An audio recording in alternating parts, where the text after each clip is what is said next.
Tech ലോകത്തു നിന്നുള്ള വാർത്തകൾ. ഡിജി യാത്ര 4 പുതിയ എയർപോർട്ടുകളിലേക്ക് വ്യാപിപ്പിക്കും. പരീക്ഷണ ഘട്ടത്തിലുള്ള ആപ്പിൻ്റെ അപ്ഡേറ്റ് ചെയ്ത പതിപ്പ് മാർച്ച് മാസത്തോടെ പുറത്തിറക്കും.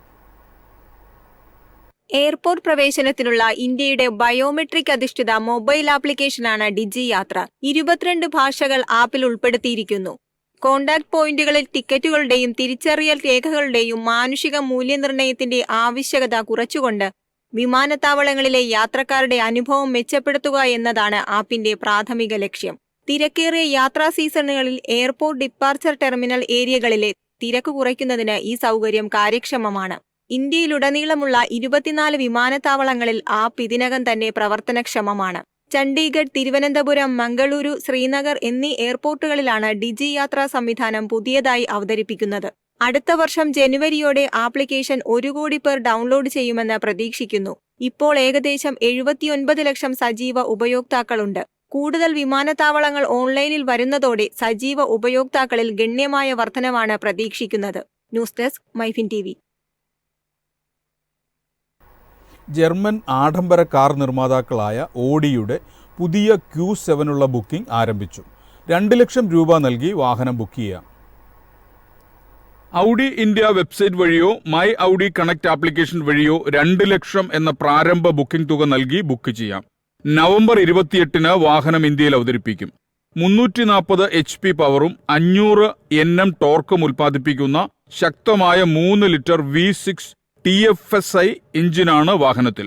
വെറും 5.6 സെക്കൻഡിനുള്ളിൽ മണിക്കൂറിൽ 100 കിലോമീറ്റർ വേഗം കൈവരിക്കാനാകും. Sakhir gold, Vaitmo blue, Mythos black, Samurai grey, Glacier white എന്നീ 5 എക്സ്റ്റീരിയർ നിറങ്ങളിൽ പുതിയ Q7 ലഭ്യമാകും.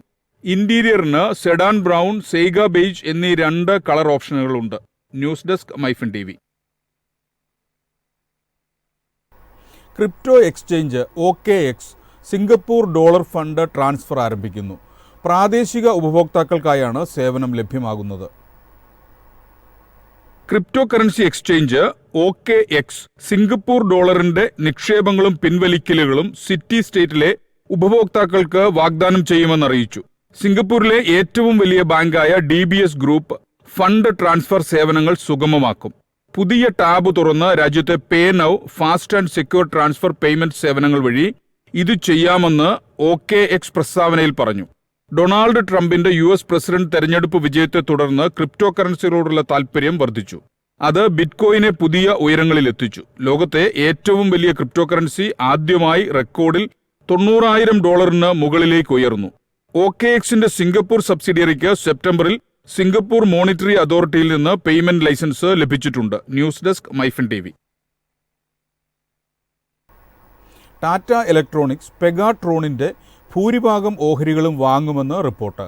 തമിഴ്നാട്ടിലെ ഐഫോൺ നിർമ്മാണ പ്ലാന്റിന്റെ വിപുലീകരണത്തിനാണ് ഓഹരികൾ വാങ്ങുന്നത്. കഴിഞ്ഞ വർഷം ടാറ്റ ഗ്രൂപ്പ് കർണാടകയിലെ തൈവാനിലെ വിസ്ട്രോൺ പ്ലാന്റ് ഏറ്റെടുത്തിരുന്നു. ഇതിനു പുറമെ തമിഴ്നാട്ടിലെ ഹൊസൂരിലും മറ്റൊരു പ്ലാന്റ് കമ്പനി നിർമ്മിക്കുകയും ചെയ്യുന്നുണ്ട്. ടാറ്റയെ സംബന്ധിച്ചിടത്തോളം ചെന്നൈ പെഗാട്രോൺ പ്ലാന്റ് ഐഫോൺ നിർമ്മാണ പദ്ധതികളെ ശക്തിപ്പെടുത്തും. ആപ്പിളിന്റെ വിതരണവുമായി ബന്ധപ്പെട്ട ടാറ്റയുടെ പങ്ക് ശക്തിപ്പെടുത്തുന്ന ഒരു പുതിയ സംയുക്ത സംരംഭം സ്ഥാപിച്ചുകൊണ്ട് പെഗാട്രോണിന്റെ ഇന്ത്യയിലെ ഏക ഐഫോൺ നിർമ്മാണ കേന്ദ്രത്തിൽ ഭൂരിഭാഗം ഓഹരികളും സ്വന്തമാക്കാൻ ടാറ്റ ഇലക്ട്രോണിക്സ് ധാരണയിലെത്തി.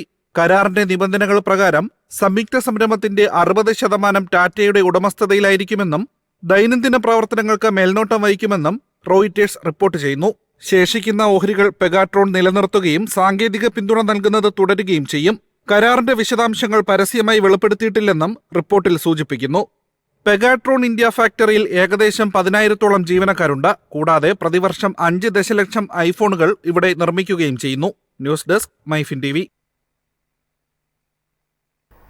ഉള്ളടക്കത്തിന് ഡിജിറ്റൽ മീഡിയ പ്ലാറ്റ്ഫോമുകൾ ഉത്തരവാദിത്വം വഹിക്കണമെന്ന് അശ്വിനി വൈഷ്ണവ്. ഡിജിറ്റൽ പ്ലാറ്റ്ഫോമുകളിൽ പരിശോധനയുടെ അഭാവമുണ്ടെന്നും മന്ത്രി. വ്യാജവാർത്തകൾ നിയന്ത്രിക്കുന്നതിനുള്ള ഉത്തരവാദിത്തം ഡിജിറ്റൽ മീഡിയ പ്ലാറ്റ്ഫോമുകൾ ഏറ്റെടുക്കേണ്ടതിന്റെ ആവശ്യകത കേന്ദ്രമന്ത്രി അശ്വിനി വൈഷ്ണവ് ആവർത്തിച്ചു. വ്യാജവാർത്തകളും തെറ്റായ വിവരങ്ങളും വെല്ലുവിളിയാണെന്നും നാഷണൽ പ്രസ് ഡേയിൽ സംസാരിക്കവേ വൈഷ്ണവ് പറഞ്ഞു.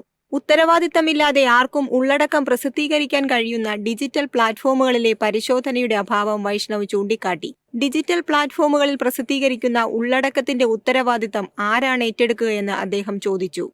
പ്ലാറ്റ്ഫോമുകൾ പ്രചരിപ്പിക്കാൻ അനുവദിക്കുന്ന ഉള്ളടക്കത്തിന് എങ്ങനെ ഉത്തരവാദിത്തം വഹിക്കണമെന്ന് പുനർവിചിന്തനം ചെയ്യേണ്ടതുണ്ട്. ഈ വിഷയത്തിന്റെ സാമൂഹിക അനന്തരഫലങ്ങളെക്കുറിച്ചും വൈഷ്ണവ് പരാമർശിച്ചു. നിരവധി കലാപങ്ങളും തീവ്രവാദ പ്രവർത്തനങ്ങളും ജനാധിപത്യ പ്രക്രിയകൾക്കുള്ള ഭീഷണികളും സോഷ്യൽ മീഡിയകളിൽ ഉത്തരവാദിത്വമില്ലാതെ പ്രസിദ്ധീകരിക്കുന്ന വാർത്തകൾ മൂലം ഉണ്ടാകുന്നു. News desk, MyFin TV.